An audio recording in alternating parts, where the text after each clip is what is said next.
देखिए, जनतंत्र आवाज़ पार्टी का मतलब है जनता की आवाज़। आज देश में बहुत सारा पार्टी है, मगर जनता का आवाज़ समाप्त है। और आज जितनी सफल नेता और पार्टी है, जनता के लिए कोई काम और बात करने का काम नहीं करता है। आज देश में महंगाई चरम पर है, लेकिन महंगाई पर कोई बात नहीं होता है। आज जिसने इस देश के सफल नेता हैं, उनका जो भोजन पानी है वो सब इम्पोर्टेड है। वो देश का देसी चावल आलू नहीं खाते हैं, उनका सब विदेश से आता है। और सरकार के द्वारा जो उनके जीवन में जो सुविधाएं हैं वो सारा फ्री मिलता है। उनको कभी सब्जी गोला नहीं जाना है झोला लेकर, नहीं राशन लाने जाना है, नहीं बाज़ार में इलेक्ट्रॉनिक सामान खरीदने जाना है, सब कुछ फ्री आ जाता है। वैसे में उनको महंगाई है ये पता नहीं है। आज कांग्रेस बहुत ख़राब सरकार थी, लेकिन उसी खराब सरकार में जो चीज़ें महंगा थे उसको सस्ता करने के लिए मोदी सरकार को लोगों ने लाया।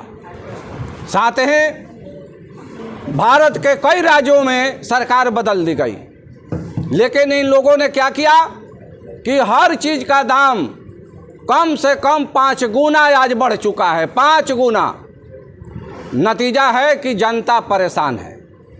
कुछ मीडिया में महंगाई पर बात होता है, लेकिन जिन लोगों के पास लूट का अथाह संपत्ति है उनके लिए तो महंगाई नहीं न है। तो मैं आपकी चैनल से इस देश के सारे मुख्यमंत्री, प्रधानमंत्री, MP, MLA को मैं निवेदन करना चाहता हूं कि आप सही में जनता के लिए काम करना चाहते हैं तो झोला लेकर आप मार्केटिंग कीजिए, बाजार की यथास्थिति को समझिए, शिक्षा के क्षेत्र में जाइए, किताब को दुकानों पर जाइए, समीक्षा कीजिए कि ये 5 साल पहले किताब कितना का था, आज कितना का है, किस रेशियो में दाम बढ़ना चाहिए।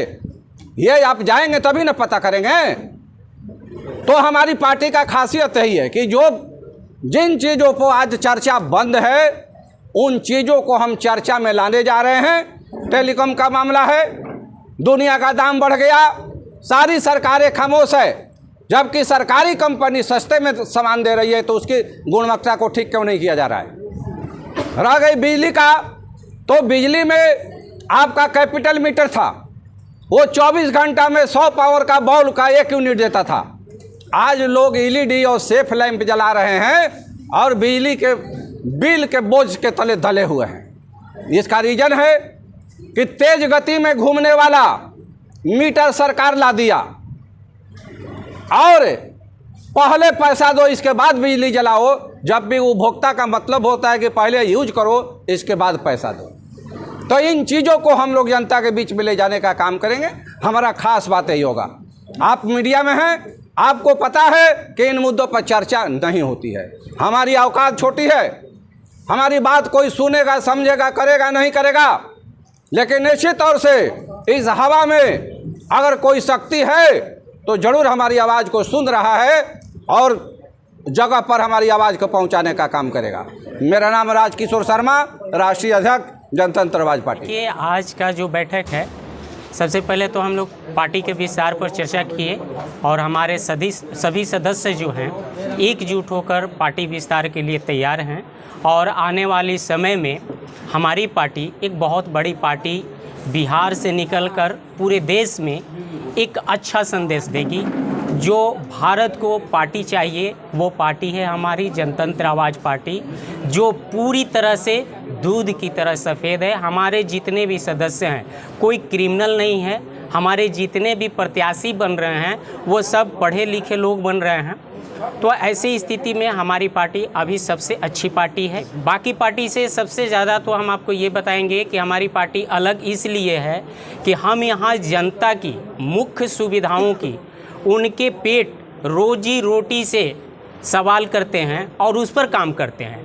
बाकी जितनी भी पार्टियां हैं भारत में वो जनता को केवल जुमला में फंसाती है, क्योंकि वो बात करती है रोजगार की, बात करती है शिक्षा की, बात करती है रोटी की, लेकिन जैसे उसको सत्ता मिलता है वो जनता से की गई वादे को भूल जाती है। लेकिन हमारी जनतंत्र आवाज़ पार्टी मैं अमर विश्वकर्मा ये आम जनता से ये वादा कर रहा हूँ कि हमारी पार्टी हरगिज ऐसा नहीं करेगी, क्योंकि ये गरीबों की पार्टी है और यहाँ जितने भी लोग हैं ये गरीब लोग ही हैं और ये लोग कमर कस लिए हैं कि भारत को हमको एक ऐसा आदर्श भारत बनाना है कि देश विदेश में इसका एक अलग तरह से नाम लिया जाएगा। अभी आप देख लीजिए कि हमारे भारत में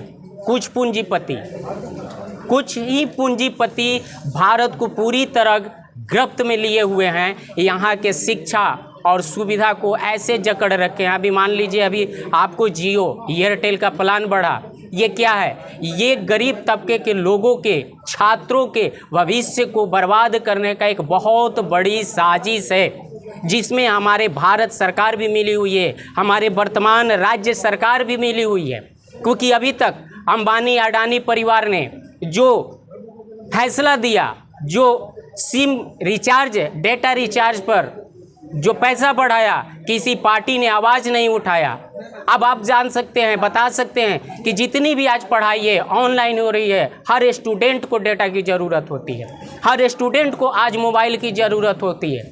आज करोड़ों मोबाइल हमारे शरीर का एक अंग बन गया है और इसको महंगा करना यानी कि आप हमको मानसिक तौर पर, शारीरिक तौर पर, आर्थिक तौर पर प्रताड़ित कर रहे हैं। मेरा नाम गायक अमर विश्वकर्मा, राष्ट्रीय अध्यक्ष कला संस्कृति प्रकोष्ठ जनतंत्र आवाज़ पार्टी। सुशील कुमार शर्मा, जनतंत्र आवाज़ पार्टी के जिला अध्यक्ष बक्सर।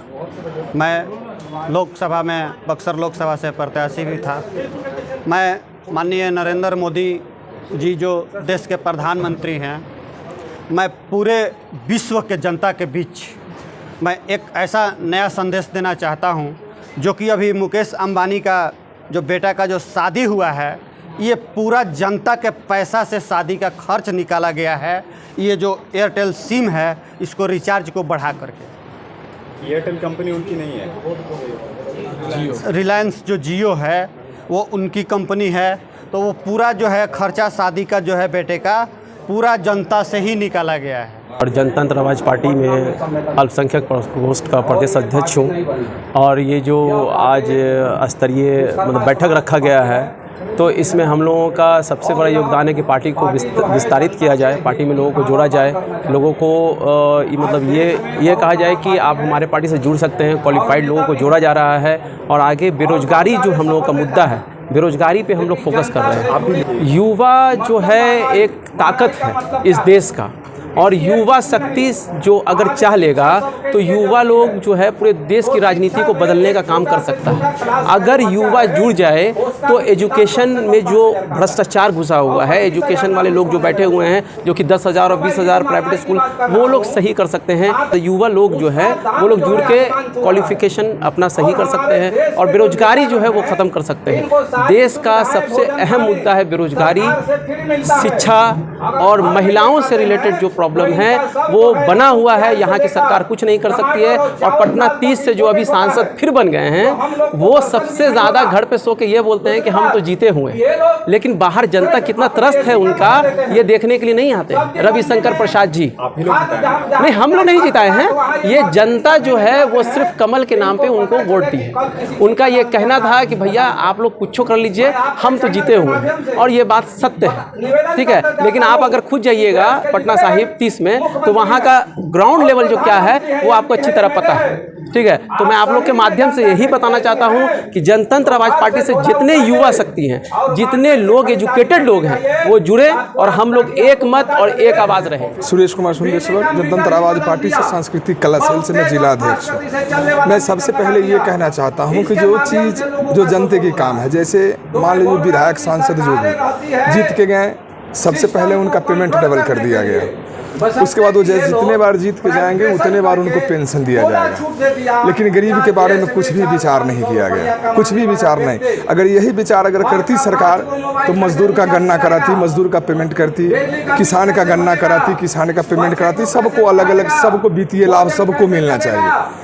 अगर ऐसी अगर सरकार करती है तो ये लोकतंत्र की हम लोगों की हत्या हो रही है। इसलिए जनतंत्र आवाज़ पार्टी विचार करके अपने पार्टी को बचा के बना के और इस लड़ाई में हम लोग इसलिए इस लड़ाई को लड़ने चले कि कम से कम सरकार से संघर्ष कर सके।